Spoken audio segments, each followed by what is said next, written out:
Welcome to True and Unpolished, the podcast, a Cusp Culture production. Through this podcast, our intention is to uplift, inspire, and amuse. Let's get authentic. Hello, everybody. Lydia Singleton here.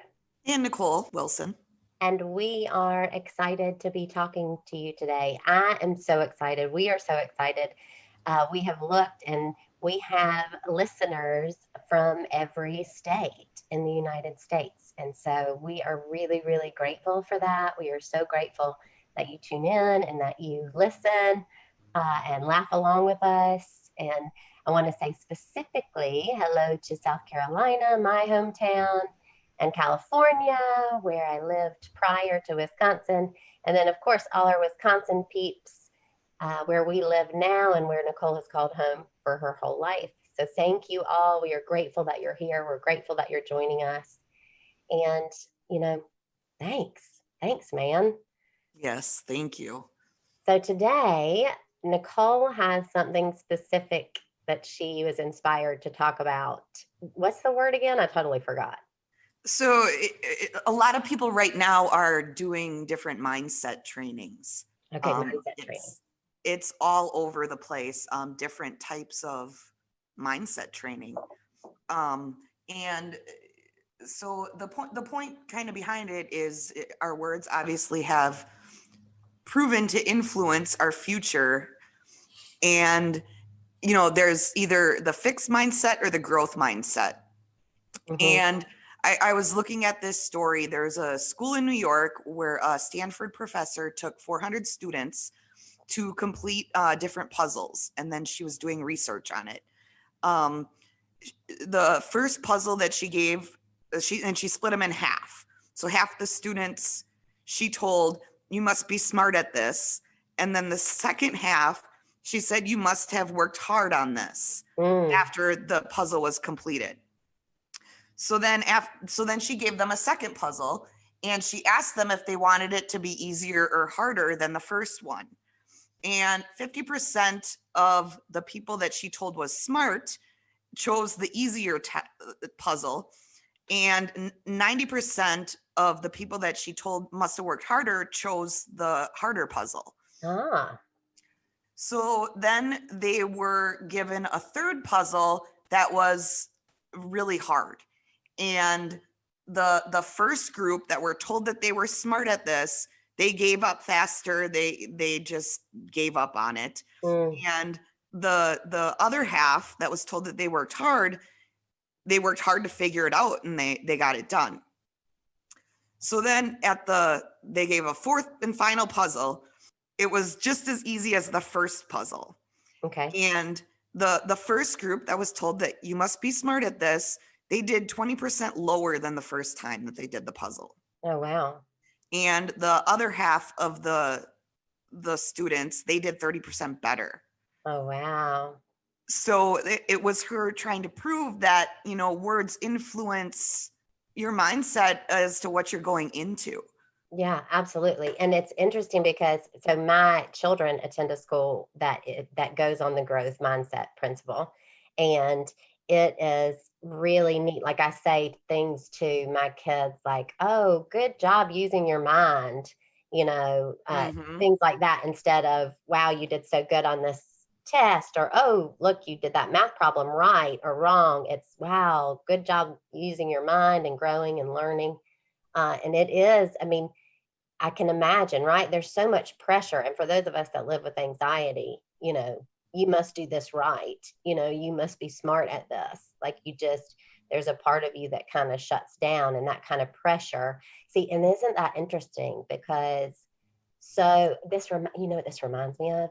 So I worked at a law firm and I remember something happened. And I remember that the lead attorney said to me, because something happened and somebody got something wrong, right? And I said, well, they really gave their all at this. They really tried and they, it didn't work out. And she said, well, it doesn't matter if they tried really hard. This is about results. And if the result is not good, then the level of trying is irrelevant. And I sat there and realized, oh my gosh, this is the exact opposite of the way that I think. I do not believe that the result defines whether something was a success or not. And I think a lot of the world is set up as, right or wrong. Result is everything. Yes. That's something I've been talking with my dad too, because my dad has grown up very black and white. Mm-hmm. And I choose to live most of my life in the gray area. Right. And he's trying very hard to understand that there even is a gray area. Yeah. And how do you get there? Because Right. everything has been so defined, and when you were saying that too, that the results, I think there is a difference too. If you're not aware of the attempts of trying, then yes, maybe it would be because of the results. Right. But if you are aware that this person tried really hard, how can you not take that into consideration? Right. And I recognize that there is such a thing as, getting something done, right? So it's important Yes. to get something done. And at a certain point, if you're not able to do it, then it's not the right fit. It just means that, it's not the thing you should be doing if you can't ultimately get there. And that's just guidance, if you're, if you can't ultimately get it right after you've tried, then that's life saying to you, this isn't the thing that you need to be doing, and Right. it means that there's somebody else that is meant to be doing it. Right. And so the more we can embrace that, the more we can be one with the process of life and allow life to take us where we need to go. And what the other thing that this brings to mind is the reality that we are never done. I remember my first therapist said, you can't get it wrong because you're never going to get it done. And it's that we are always becoming, we are always, a work in process. So the idea that somehow you have arrived or there is this place that you arrive to is a fiction. There isn't, an arrival point. It is our destination. Oh, that's confusing, everybody. So there can't be a final destination because it's, when you get there, it just means there'll be a new destination beyond that to get to. Mm-hmm. And this allowing yourself to be that work in progress takes so much of the stress off. Like if I set a goal for myself and I don't do it and I don't meet it, it doesn't mean that something is wrong with me or fundamentally I am broken. It means that it needs a different timing. It means that your timing is off and you need to adjust. And isn't this such a gift if we can give that to the people in our lives, our children, our spouses, our friends, not expecting them, not expecting perfection, but progress, which we talked about a few episodes ago, didn't we? Progress, not perfection. Mm-hmm. So mindset training. So what does that mean? Is there a certain training for growth mindset? Like there's all kinds out there. Just different ways to, your perceptions on things, to right. shift your perception and to get rid of the imposter syndrome and, Mm-hmm. all different kinds of tricks and techniques to help you move through it smoother. Yeah. And reshape the way that you think Mm-hmm. about a task, or reshape the way you think about your career, reshape the way you think about your relationship. And that's true too about, marriages in particular, I think, because it's like, do we have a happy marriage? I believe what we have is a growing marriage, always a growing marriage. And what happens often when people separate or split, it's because one person is continuing to evolve and someone else is kind of fighting the evolution process. Because I've been married for 10 years, and who I was 10 years ago when my husband and I married is not who I am today in our marriage, and nor is it who he is today. So the recognition that, and that might be a good way to look at growth mindset. So if we can look backwards at life and see how we've changed, how we've evolved, how our perceptions have changed. Like for your dad, if he is able to move to more of a gray area kind of thinking, and he can look back and go, oh, I remember when it was right or wrong, and now I can see that it is both and. Mhm. And that's one thing too. Like I know I've shared with you before the journal that I have kept through really tough times in my life, and I've had people tell me that I should burn it, and Mhm. I understand that that's a great idea, but I still like to go through it and see how far I have come. Right. And I Like think that there's a moment where that might be helpful in certain instances. It's a way of surrender, it's a way of releasing. But I think I totally agree that I love, although I really, and I say this all the time, I have got to find a way to burn them before I die. I don't want my children to possibly be going through the stuff and go, oh my gosh, my mother is absolutely insane. So I don't know how we're going to do that. Yeah, how do we do that? Every time I bring this up, I think, gosh, yeah, I really do got to do that. But I totally agree to be able to look backwards and see, where you've come from, and to see those fundamental truths that you knew then and that you really get now. Yes, Like you knew yes. them in some, kind of roundabout way. You knew it in theory, and now know it. And I'll know it even differently 5 years from now. That's right. That's right. And that's what growth is. And so, what are the ways that we can allow ourselves to be growing and not perfect? What are the ways that we can allow each other to be growing and not perfect?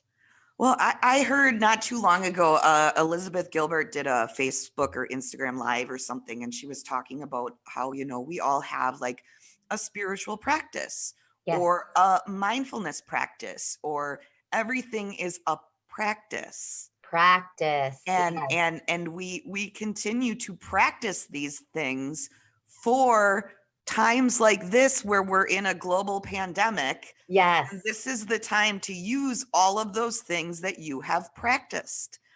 But that doesn't mean that that's also an end game either, because you're going to continue to practice them Right. through this pandemic and then come to new realizations about those practices that you've been practicing Yes. and end up with a new practice through the end of it. Yeah, yeah. You guys, as we've been talking, I was reminded of something that Christy actually shared with me, and it made me cry, and I kept telling her to stop. But I want to read it to you. It's a poem. Okay. Can I read this to you, Nicole? Are you good with that? Yep, I know what you're talking about. Okay, good. So it's called She Let Go, and it's by Ernest Holmes. She let go. She let go. Without a thought or a word, she let go. She let go of the fear. She let go of the judgments. She let go of the confluence of opinions swarming around her head. She let go of the committee of indecision within her. She let go of all the right reasons. Wholly and completely, without hesitation or worry, she just let go. She didn't ask anyone for advice. She didn't read a book on how to let go. She didn't search the scriptures. She just let go. She let go of all the memories that held her back. She let go of all the anxiety that kept her from moving forward. She let go of the planning and all of the calculations about how to do it just right. She didn't promise to let go. She didn't journal about it. She didn't write the projected date in her day timer. She made no public announcement and put no ad in the paper. She didn't check the weather report or read her daily horoscope. She just let go. She didn't analyze whether she should let go. She didn't call her friends to discuss the matter. She didn't do a 5-step spiritual mind treatment. She didn't call the prayer line. She didn't utter one word. She just let go. No one was around when it happened. There was no applause or congratulations. No one thanked her or praised her. No one noticed a thing. Like a leaf falling from a tree, she just let go. There was no effort. There was no struggle. It wasn't good and it wasn't bad. It was what it was. And it is just that. In the space of letting go, she let it all be. A small smile came over her face. A light breeze blew through her, and the sun and the moon shone forevermore. Y'all, do you love that? Oh, I love that so much. I know. And why did that come to me? I don't know. I think it's about It came to you because everything you're describing, she didn't do this, she didn't do that. That's all the practice. yeah. And then once the time comes, you're not doing a practice, you're just letting go. Yes, yes. And I love it too. And, if you think about it in terms of perfection, and getting it right and doing it smart and all of that, and instead replace it with this knowing that the answer is to just let go of the idea that it should look a certain way or that you should look a certain way, and the freedom that comes from that. And it's not about being a lazy bum. We have this thing in us that tells us that if we let go, it means that we're a failure. If we let go, it means that, we are fundamentally flawed. And the truth is, to just let go is when the magic happens. That's where growth happens. Yes, Right? yes. And that reminds me, you have taught me so many amazing things, and I'm so grateful for you. But one of the biggest things that I really have learned is that I'm going to need to edit this because That's okay. No, you don't need to edit it. You're taking a minute. You're taking a minute. You're getting verklempt. That means it's working.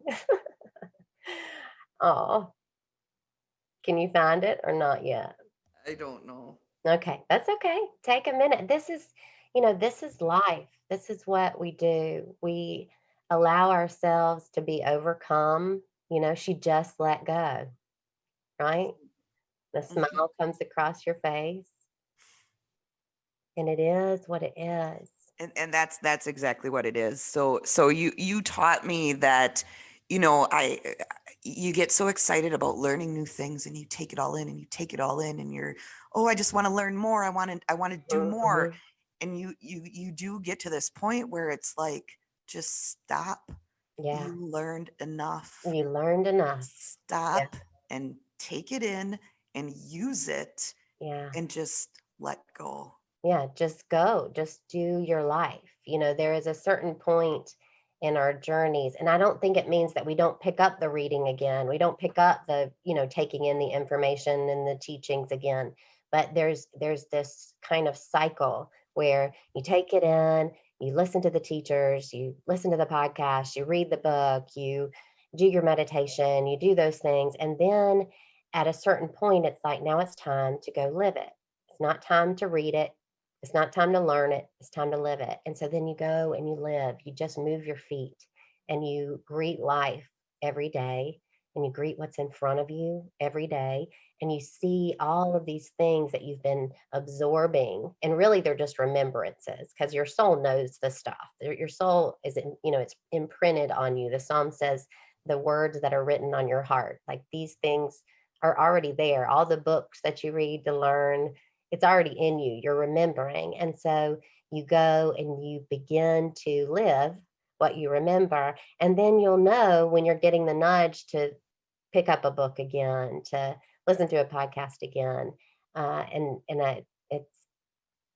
It is helpful to us to really be aware of the intention behind it. If the intention behind reading the book is, oh, I'm so intrigued by this, I'm so inspired to read this book, then you read the book. If the intention is, I'm broken, I need to read this book so it tells me how to fix me, and it can be subtle. Our minds won't tell us usually that overtly, but you can tell the energy behind it, the quality of the energy behind it. And that reminds me that I had something happen this week, and I was in a meeting, and I said something in the meeting, and someone responded, and I realized that I didn't articulate myself. Articulate my point. I didn't, not myself, my point in the meeting. And I so the meeting was over. And so I start to do this email, and I realize, I'm typing the email so that I can convince them that I'm okay. But I know you misunderstood. Don't worry. I'm really great still. Like, don't be fooled. I'm great. I need to tell you why.